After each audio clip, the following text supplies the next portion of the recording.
घरौंडा में अराईपुरा गांव के पास करीब 56 करोड़ की लागत से एनसीसी एकेडमी का निर्माण किया जा रहा है। गुरुवार को एनसीसी निदेशालय पंजाब, हरियाणा, हिमाचल व चंडीगढ़ के अतिरिक्त महानिदेशक major general Rajiv Chhibber NCC के अधिकारियों के साथ निर्माणाधीन एकेडमी का निरीक्षण करने पहुंचे। पीडब्ल्यूडी सीएन राजकुमार ने मेजर जनरल राजीव छिब्बर और एनसीसी के अधिकारियों को प्रोजेक्ट के बारे में जानकारी दी। छिब्बर ने कहा कि अराईपुरा गांव में देश की तीसरी सबसे बड़ी एनसीसी एकेडमी बनाई जा रही है। ये एकेडमी उत्तर भारत के कैडेट्स के लिए यूनिक सेंटर ऑफ एक्सीलेंस होगी। इस संस्थान से एनसीसी कैडेट्स को ग्वालियर व नागपुर एकेडमी के लेवल की ट्रेनिंग मिलेगी। वहीं घरौंडा विधायक हरविंद्र कल्याण ने कहा कि एनसीसी बनने से राज्य के साथ पूरे क्षेत्र का गौरव बढ़ेगा। एनसीसी एकेडमी से हरियाणा के युवाओं को नई दिशा भी मिलेगी। सुविधाएं जो है यहाँ के युवाओं को मिलेंगी। सबसे पहले तो मैं आभारी हूँ ऑनरेबल एमएलए साहब का, डीसी साहब का और जो तमाम अधिकारीगण यहाँ पर मौजूद हैं। आज हम एनसीसी ट्रेनिंग एकेडमी घरौंडा का दौरा कर रहे हैं। ये एकेडमी एक unique island of excellence, centre of excellence के तौर पे तैयार की जा रही है और जो कि सीएम साहब ने आदेश दिया है कि जल्द से जल्द ये ख़त्म की जाए। हम उसी को चलते यहाँ पर आज देखने आए हैं कि ये जो प्रोग्रेस किस स्टेज पे है और कितना समय लगेगा। जहाँ तक बताया हमें यहाँ पे जो अधिकारी इसको एग्जीक्यूट कर रहे हैं कि और 6 से 8 महीने में ये कंप्लीट हो जाएगी। इस ट्रेनिंग एकेडमी के अंदर तमाम हरियाणा के कैडेट्स को एक सिंगल पॉइंट ऑफ एक्सीलेंस के अंतर्गत ट्रेनिंग दी जाएगी और साथ ही साथ क्योंकि एक बहुत अच्छा इंफ्रास्ट्रक्चर बन जाएगा, हम और तरह की activities, training activities, sports activities भी यहाँ पर कर सकते हैं, जो कि पूरे राज्य के लिए एक बहुत गर्व की बात होगी। लेकिन यहाँ पे कुछ 2-3 इश्यूज़ हैं, वो मैं बताना चाहता हूँ आपसे। एक तो यहाँ पर जो कुछ मज़ार या टेम्पल हैं इधर, क्योंकि डिफेंस के अंदर हम तमाम हर जो भी रिलीजन है उसको समान मानते हैं, तो हमसे मैं दरख्वास्त करूँगा डीसी साहब से कि इनको कहीं रिलोकेट किया जाए ताकि हम इस एरिया को ट्रेनिंग के लिए इस्तेमाल कर पाएँ। और दूसरा क्योंकि आप देखते हैं कि ये एरिया थोड़ा अंदर आके है, तो हम कुछ और भी एरिया की रिक्वेस्ट करेंगे ऑनरेबल एमएलए साहब से। हाईवे पर अगर हमें कुछ पीस ऑफ लैंड मिलता है तो वहाँ पे हम अपना एडमिनिस्ट्रेटिव ब्लॉक और कुछ और चंद एक इंस्टीट्यूट में बना सकते हैं ताकि ये एक होलसम ट्रेनिंग इंफ्रास्ट्रक्चर आने वाले समय के लिए बन पाए। तो सर 2018 में निर्माण शुरू हुआ था, 2020 कंप्लीशन डेट थी, ऑलरेडी काफ़ी लेट हो चुके हैं, अब भी काम बंद है। काम इसलिए बंद है, कुछ कोरोना करके कुछ डिले आ गया है और कुछ फंडिंग का डिले था, वो आई थिंक अभी जो हमें बताया जा रहा है वो अप्रूव हो गया है और हम चाहते हैं और हम समझते हैं कि बहुत जल्दी काम शुरू हो जाएगा। और जैसे हमें बताया गया है, हमारा टारगेट नवंबर 2022 है और दिसंबर में मैं उम्मीद करता हूं और मुझे यकीन है कि हम इसका इनॉग्रेशन हाईएस्ट लेवल पे करा पाएंगे। Thank you. 14 तारीख को एक हमने मीटिंग रखी है चंडीगढ़ के अंदर, जिसके अंदर ऑनरेबल एमएलए साहब, डीएचई के जो अधिकारीगण हैं, डीसी साहब बैठेंगे। जो कुछ थोड़ा बहुत कुछ जहाँ पे ऊपर नीचे रह गया है और क्या उसमें डालना है, क्या ऐड करना है, वो सब मुकम्मल करके हम 14 को ये एक फाइनल प्लान दे दी जाएगा और उसके बाद उसके अनुसार आगे काम शुरू हो जाएगा।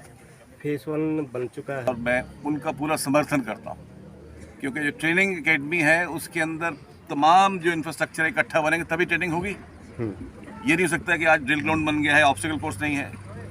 तो पहली बात तो हम कोई फेजेस की बात नहीं करेंगे, ये एक प्रोजेक्ट है, इसका एक ही फेज़ है। हाँ, थोड़ा समय लग रहा है, वो अलग बात है। सर, एक टाइम में कितने कैडेट यहाँ पे ट्रेनिंग के लिए? 700 कैडेट्स, जो कि बहुत बड़ी नफरी होती है। 700 कैडेट्स और तकरीबन 100 ट्रेनिंग स्टाफ यहाँ पर मौजूद रहेगा ट्रेनिंग देने के लिए। और जो हम अपने हाईएस्ट लेवल पे देख रहे हैं पूरे पैन इंडिया एनसीसी लेवल के ऊपर, हमारी आज 2 अकेडमीज़ हैं। एक है ऑफिसर्स ट्रेनिंग एकेडमी ग्वालियर, जहाँ पे गर्ल्स को ट्रेनिंग दी जाती है, और एक है ऑफिसर्स ट्रेनिंग एकेडमी नागपुर, जहाँ बॉयज़ को ट्रेनिंग दी जाती है। हम उसी लेवल पे इस एकेडमी को तैयार कर रहे हैं ताकि वो ट्रेनिंग हम यहाँ भी करा पाएँ, ताकि जो हमारा बैकलॉग है, क्योंकि जो हमारे एनसीसी के ऑफिसर होते हैं इधर को भी एनसीसी के ऑफिसर, हाँ, इनको बहुत समय लग जाता है ट्रेनिंग करने के लिए क्योंकि स्लॉट कम रहते हैं, लोग ज़्यादा हैं। मेरे पास यहाँ पर पंजाब, हरियाणा, हिमाचल, चंडीगढ़ में तकरीबन 1.5 लाख कैडेट्स की हम ट्रेनिंग देते हैं। पैन इंडिया तकरीबन 15 लाख कैडेट्स हैं जिनको हमने ट्रेन करना है, तो उसके लिए बहुत हमें चाहिए इंफ्रास्ट्रक्चर। तो ये एक यूनिक सेंटर ऑफ एक्सीलेंस रहेगा जो कि एटलीस्ट तरीके से कम्पीट कर पाएगा। जी विधायक जी, तो एकेडमी का निरीक्षण करने पहुंचे हैं। देखिए, एक बहुत सौभाग्य की बात है कि आज जनरल साहब हमारे बीच में यहाँ पर आए हैं और उन्होंने एनसीसी का जो निर्माणाधीन भवन है पूरे प्रांगण का उन्होंने निरीक्षण किया है और साथ साथ जो माननीय मुख्यमंत्री जी का पिछले दिनों में यहाँ पर दौरा रहा था उस समय भी यहाँ के कुछ जो मुद्दे थे उन पर चर्चा हुई थी। आज जनरल साहब ने भी सारी चीज़ों को देखा है और एक टाइमलाइन उन्होंने तय की है जिसके चलते 14 मार्च को दोबारा उन्होंने एक बैठक चंडीगढ़ में रखी है और यहाँ का काम जल्द पूरा हो और इस वर्ष के अंत तक यहाँ का काम पूरा होगा। निश्चित रूप से मुख्यमंत्री मनोहर लाल जी के आशीर्वाद से जो एक विकास के पथ पर पूरा राज्य और पूरा इलाका चला हुआ है, एनसीसी एकेडमी बनने के बाद, स्थापित होने के बाद निश्चित रूप से गौरव पूरे इलाके का, पूरे राज्य के साथ साथ पूरे इलाके का भी गौरव बढ़ेगा और मैं उसके लिए आभार व्यक्त करना चाहता हूं माननीय मुख्यमंत्री जी का और जनरल साहब का भी, उनकी पूरी टीम का जो इसके अंदर बहुत इंटरेस्ट लेकर जो अब इन चीज़ों को आगे बढ़ाने में लगे हुए हैं। और मुझे उम्मीद है कि पूरा होने के बाद पूरे राज्य के कैडेट्स को और कुछ स्टेट्स के भी जो अभी जनरल साहब ने कहा है उन सबको काफ़ी लाभ पहुंचेगा और इसके लिए मैं अराईपुरा गांव का खास तौर पर आभार व्यक्त करता हूं कि क्योंकि ये जो जगह है ये अराईपुरा गांव की ये जगह है और मैं खास तौर पर पूरे इलाका वासियों का और अराईपुरा गांव के लोगों का आभार व्यक्त करता हूं। ये ओरिजिनली हमारे को 56 करोड़ की अप्रूवल गवर्नमेंट से हुई थी, जिसका हमारे को 28/2/2018 को ये स्टार्ट हुई है। तो उसके बाद इसकी 24 मंथ का टाइम था, तकरीबन 2 साल। तो इसमें हमारे फर्स्ट फेज़ का टेंडर हुआ था girls hostel number 1, boys hostel, mess block, amenities block, admin guest house, road and parking and boundary wall. After that इसका कोई कॉलेज और के बीच में as per desired by the public एक रोड की वजह से ये लेआउट प्लान चेंज कर दिया गया। 40 फीट का जो रोड है उसकी वजह से ये जो लेआउट प्लान शिफ्ट कर दिया गया और ये डायरेक्टर हायर एजुकेशन से अप्रूव करा के और दोबारा से इसका पुनः एस्टीमेट बना के हेड ऑफिस को भेज दिया गया। तो उसकी वजह से जो इसकी जो ड्रिल स्क्वायर है, जो सेकंड फेज़ की कुछ चीज़ें हैं जो उधर चली गई ईस्टर्न साइड, नॉर्थ साइड, तो उसमें उधर due to heavy earth work इसका डिज़ाइन चेंज हो गया। पहले जो बाउंड्री वाल है वो ब्रिक वर्क की थी, उसके बाद आरसीसी की डिज़ाइन हुई। दी देन SC वर्दी मिस्टर जाखड़ और चीफ इंजीनियर मिस्टर बिश्नोई हैं, डॉक्टर श्याल जो हमारे पंजाब इंजीनियरिंग कॉलेज के सबसे बड़े स्ट्रक्चर इंजीनियर हैं, उनसे डिज़ाइन करवाया गया। तो जो कॉस्ट आई वो 56 करोड़ की फर्स्ट फेज़ की और सेकंड फेज़ की दोनों की आई थी।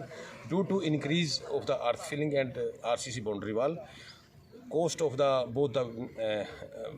both phases increased to 85 crore.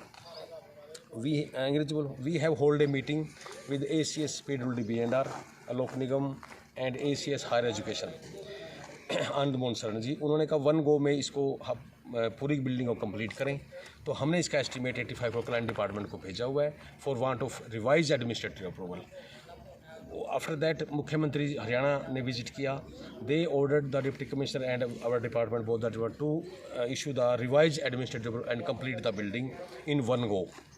तो now today also visited NCC officers and deputy commissioner and were the honorable MLA. They ordered to prepare the demand of third phase also to be included in this estimate. After receipt of the demand, we will prepare a architectural drawing keeping all the demands in view. After that, after preparing the drawing, we will prepare estimate and DNIT. Tender will be floated for the second phase also. Both the phases, first and second and third, will become 1.5 years for the second phase. And for the first phase, if the funds received, we will complete it in 9 months to 1 year. तो Asia की second number की ये NCC academy है और इसके अंदर ground floor के अंदर